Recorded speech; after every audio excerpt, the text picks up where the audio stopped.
ہر انسان کو ایک دن مرنا ہے، مگر یہ ہمارا دماغ ہے جو ہماری موت کے خیال کے خلاف ڈھال ثابت ہوتا ہے۔ یعنی دماغ اس خیال کو طاری نہیں ہونے دیتا کہ ایک دن ہمیں بھی مرنا ہے۔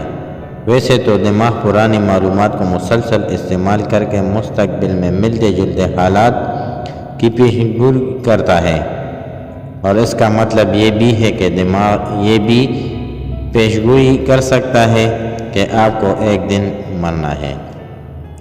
مگر سائنسدانوں نے یہ دریافت کیا کہ ہمارے اپنی موت کا خیال معلومات کے تجربے دماغی عمل میں کہیں گم ہو جاتا ہے۔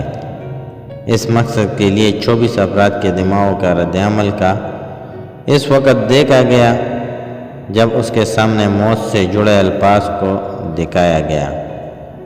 ان کے دماغ سرگرمیوں کے پیمانے سے معلوم ہوا کہ دماغ کا پیشگوئی کرنے والا طریقہ کار کسی فرد کی اپنی موت کے خیال پر کام نہیں کرنا چھوڑ دیتا ہے۔ یہ واضح نہیں کہ ایسا کیوں ہوتا ہے، مگر سائنسدانوں کے خیال میں اپنی موت کا شعور کسی فرد میں ایسا خوف پیدا کر سکتا ہے جو اسے زندگی میں آگے بڑھنے یا مختلف کاموں کے لیے خطرہ مول لینے سے روکے گا۔